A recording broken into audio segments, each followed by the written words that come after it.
আসসালামু আলাইকুম। আজ আমার মনটা খুব শান্ত এবং ব্রেনটা খুব কুল।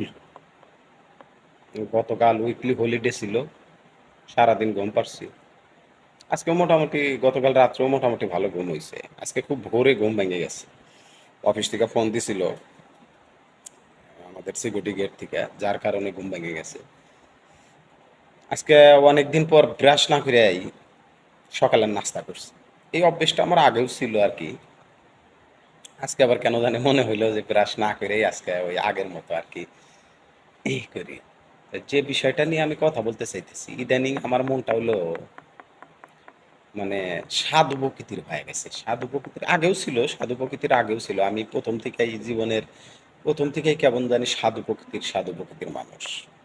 তারপরেও মানে বেশ কিছুদিন হইলো মনের মধ্যে এই সাধু ভাবটা আবার জাগ্রত হইতেছে আর কি। অমানুষ ভাবটা ভিতর থেকে চলে যাইতেছে।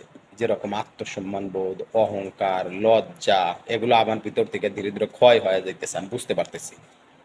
প্রত্যেকটা মানুষের ভিতর থেকে এই আত্মসম্মান বোধ, লজ্জা, ঘৃণা, অহংকার, লোভ, লালসা ক্ষয় হয়ে যাওয়া উচিত। কিন্তু আমার এতদিন এগুলা ক্ষয় হয়েছিল না, এখন এগুলা ক্ষয় হইতেছে আর কি।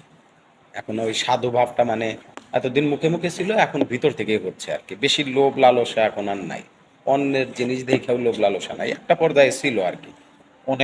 অনেকে ভালো করতেছে, ডেভেলপ করতেছে, ভালো বিজনেস করতেছে, ভালো চাকরি করতেছে, আমি পারতেছি না, এই অহমিকা বোধ ছিল। কিন্তু এখন ধীরে ধীরে এটা কাইটা যাইতেছে। এটা ভালো লক্ষণ, আমার কাছে ভালো লাগতেছে।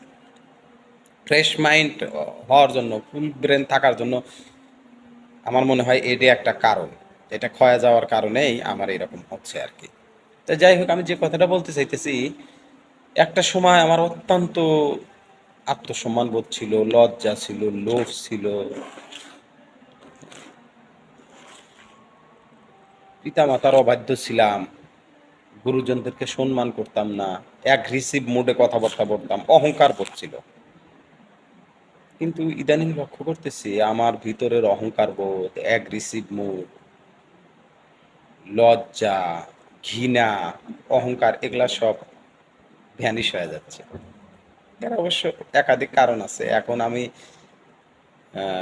তিনটা বাচ্চার বাবা বলা চলে। দুইটা বাচ্চা আমার আছে, আর একটা বাচ্চা আসতেছে ইনশাল্লাহ। হয়তো আল্লাহ ভালো হলে চাইলে অচিরে এসে যাব। এক সময় বাবার দুঃখ বুঝতে চাইতাম না, বাবার ব্যবসায় সহযোগিতা করতাম না, মার দুঃখটাও বুঝতে চাইতাম না। এখন বাবার দুঃখটা বোঝার চেষ্টা করতেছি, মার দুঃখটা বোঝার চেষ্টা করতেছি, ফ্যামিলির কষ্টটা বোঝার চেষ্টা করতেছি।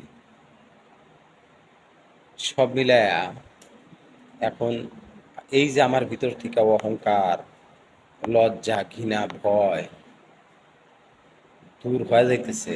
এর জন্য মোটামুটি আমি এটা যে বুঝতে পারতেছি, আল্লাহ মহান খোদা যে আমাকে এই অনুধাবন ক্ষমতা দিছে, এর জন্য আসলে আল্লাহর কাছে লাখো কোটি শুকরিয়া।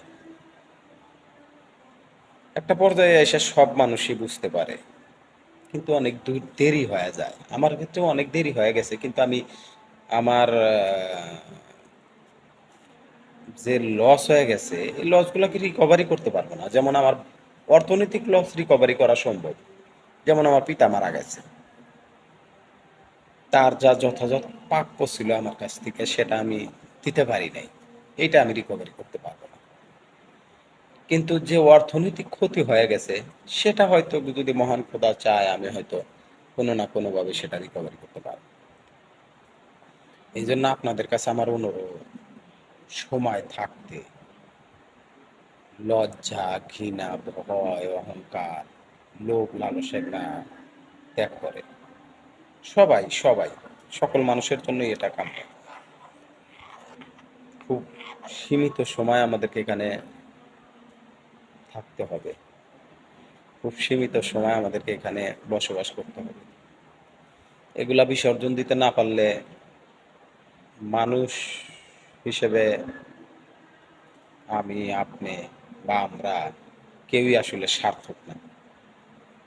এই বিষয়টাই আমি ধীরে ধীরে বুঝতে পারতেছি এখন। আজকের মতো এই পর্যন্তই। আল্লাহ হাফেজ।